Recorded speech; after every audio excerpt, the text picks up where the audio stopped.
Peregrinos da jornada, hoje quero começar dizendo que é uma bênção para nós caminhar com vocês. Nos sentimos felizes em poder servi-los com esses vídeos e estudos da palavra aqui no YouTube. Às vezes bate o desânimo, bate o cansaço, vem a dúvida no coração, que a gente é humano, né, meu bem? Sim. A gente pensa assim, será que esses estudos estão servindo de edificação para alguém?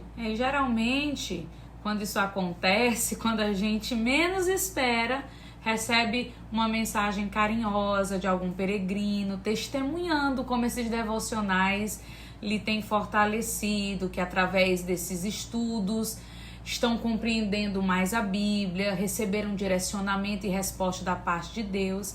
E é por isso que seguimos firmes e seguimos orando e agradecendo por cada um de vocês que também nos ajudam nessa caminhada rumo à Terra Prometida. Por isso mesmo, nunca pense que seu comentário aqui não é importante. Ao contrário, ele é extremamente valioso para nós. Hoje vamos meditar em Neemias capítulo 12. Tá terminando, né, meu bem? Esse capítulo traz em primeiro lugar o registro dos sacerdotes e levitas que vieram para Jerusalém. Quanto a isso, não há muito o que falar, mas logo em seguida lemos o relato da cerimônia de dedicação dos muros. Leiamos o versículo 27. E na dedicação dos muros de Jerusalém, buscaram os levitas de todos os seus lugares, para os trazerem, a fim de fazerem a dedicação com alegria, louvores, canto, saltérios, alaúdes e harpas. Agora veja também o que é dito no versículo 43. E sacrificaram no mesmo dia grande sacrifício e se alegraram, porque Deus os alegrara com grande alegria. E diante de toda a história do povo de Israel no cativeiro babilônico, diante de todos os desafios que vinham enfrentando para retornar a Jerusalém a fim de reconstruir o templo e os muros, depois de tantos levantes dos inimigos para tentar impedir esta obra, finalmente eles podem se alegrar por aquilo que Deus lhes permitiu realizar. A lição para nós é clara: quando agimos de acordo com os princípios que Ele estabeleceu, quando nos arrependemos, confessamos os nossos pecados e a nossa dependência, não podemos esperar nada menos do que a alegria. A alegria gerada pelo agir de Deus. Buscar viver a vontade de Deus resulta em mudança de decreto. Quem busca cumprir a lei de Deus e determina no coração não se contaminar com aquilo que ofende a Ele, certamente testemunhará o Senhor colocar por terra, derrubar o cativeiro. E o resultado da ação de Deus em nossas vidas não vai poder ser outro. É louvor, é gratidão, é adoração, é alegria. Por isso mesmo, há inúmeras promessas da parte de Deus para aqueles que decidem se voltar a Ele.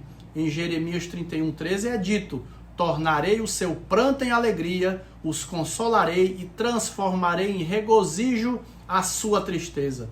Há uma promessa sobre Israel que se cumpriu em Jesus, que também serve para cada um de nós. É o que está escrito em Isaías 61. O Espírito do Senhor Deus está sobre mim, porque o Senhor me ungiu para pregar boas novas aos mansos. Enviou-me a restaurar os contritos de coração, a proclamar liberdade aos cativos e a abertura de prisão aos presos, a apregoar o ano aceitável do Senhor e o dia da vingança do nosso Deus, a consolar todos os tristes, a ordenar acerca dos tristes de Sião que se lhes deem glória em vez de cinza, óleo de gozo em vez de tristeza, glória a Deus, vestes de louvor em vez de espírito angustiado. Sim, Jesus é aquele que nos promete e garante alegria. Não apenas porque algum sonho nosso se realizou, algum plano nosso deu certo, mas porque Ele mesmo se entregou por nós e garante que tudo que o pecado destruiu, Ele pode reconstruir. Ainda que leve tempo, ainda que haja oposição, ainda que tenhamos que chorar algumas vezes, mas o tempo de cantar, a primavera, é uma garantia do nosso Senhor. Não apenas na eternidade, mas para o dia de hoje, porque essa alegria que é fruto do Espírito não depende de onde nós estamos, mas depende de quem temos. E nós temos a Jesus de Nazaré, aquele que ressuscitou e vive.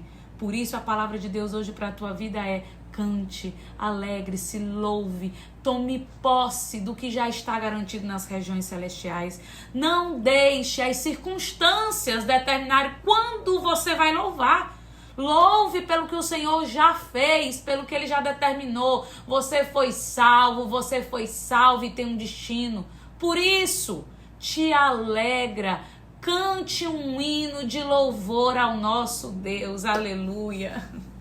Voltando ao capítulo 12 de Neemias, por último, temos aqui a descrição do ministério, ou seja, do serviço do templo.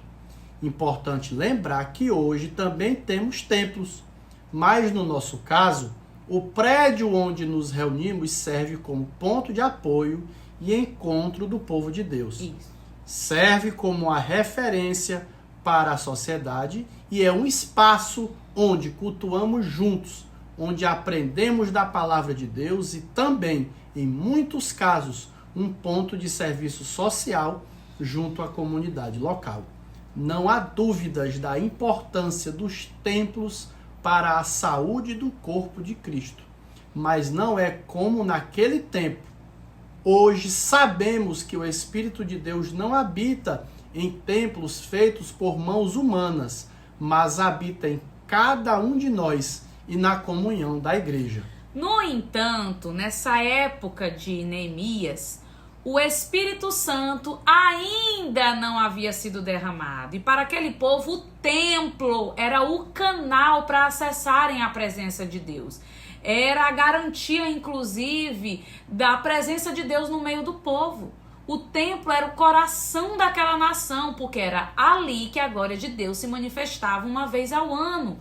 Por isso mesmo, quem servia no templo servia de uma forma integral: os tesoureiros, os sacerdotes, os porteiros, cantores, levitas.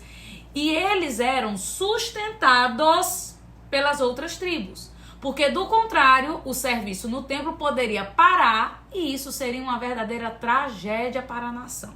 Trazendo para os nossos dias, caímos em um assunto que sempre é considerado muito polêmico, mas na verdade a Bíblia é clara quanto a isso.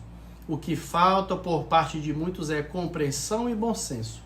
É claro que não estamos mais debaixo da lei do Antigo Testamento em termos de cerimoniais e sacrifícios, mas estamos sob os mesmos princípios. Com certeza. Quem vai ao templo ou à congregação e serve de uma forma esporádica, geralmente é alguém que trabalha durante o dia e ao longo da semana. Sim, ele serve a Deus todo o tempo, inclusive é uma testemunha de Cristo no seu trabalho.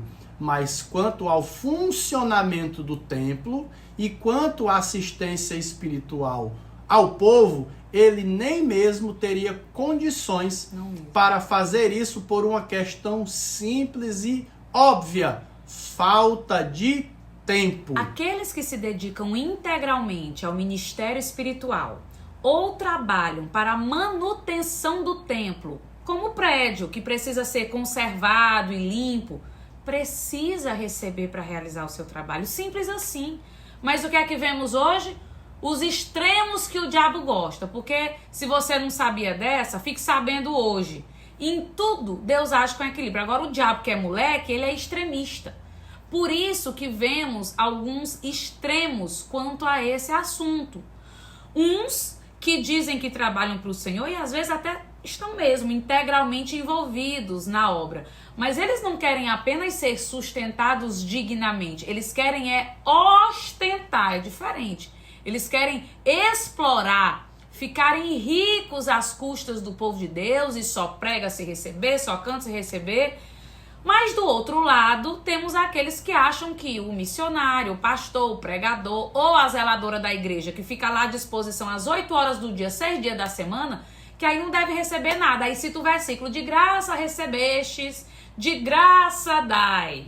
Entendam, por amor do nosso Senhor Jesus Cristo, a salvação foi de graça e o que não podemos fazer é oferecer salvação, cura, revelação, ou até mesmo lote no céu por dinheiro ou por pix, porque isso é um pecado gravíssimo e são muitos que vendem bênçãos que não podem dar. Eu mesmo já soube e vi absurdos do tipo: compre um pedaço de lasca da cruz, compre areia do Monte Horebe, se você der R$1.000, o Senhor vai te abençoar até o fim do ano com 100 mil. E coisas absurdas desse tipo. Esses aí já estão, condenados se não se arrependerem. Outra coisa é todos entenderem que para termos alguém à disposição para ensinar, para aconselhar, para estudar, para visitar os doentes, para fazer os casamentos, para acompanhar os enlutados nos velórios, para evangelizar, inclusive para fazer missões. Se essa pessoa não for sustentada pela igreja, ela simplesmente não vai conseguir fazer o que precisa ser feito. E o trabalho do templo, mais cedo ou mais tarde, vai parar. Porque todo mundo precisa comer, se vestir, ter o mínimo digno para sustentar a sua família. E se o templo parar, a tragédia é grande. Porque sem comunhão, sem ação missionária, os membros aos poucos vão morrendo espiritualmente, vão ficando sem referências e a própria sociedade vai ficando cada vez mais apodrecida. O próprio apóstolo Paulo, em um certo momento de seu ministério, teve que trabalhar fazendo tendas, porque uma certa igreja não o sustentou como deveria. Mas assim que foi possível, ele larga essa atividade para se dedicar integralmente à missão de estudar, ensinar e escrever, investindo inclusive o dinheiro das ofertas recebidas nas cartas que hoje chegaram até nós. Sabia disso? Porque naquela época uma carta daquela era caríssima. Como você acha que vamos alcançar os povos sem dinheiro? Por isso Paulo diz a Timóteo: digno é o obreiro do seu salário. Essa compreensão equilibrada deve existir entre o povo de Deus para que a obra avance. Para que cuidemos dos sinceros que estão à frente da obra. Sim. Mas também que deixemos de pagar cachês altíssimos para os exploradores e os mercenários da fé. Quem diz amém? Amém. E esperamos ter te ajudado a compreender melhor essa questão. Cuidado com os extremos. E lembre-se, há alegria da parte de Deus para nós hoje. Te alegra, criatura, te anima, não rebola as promessas de Deus no mato não, porque Ele é fiel para cumprir tudo o que nos prometeu. Deus te abençoe.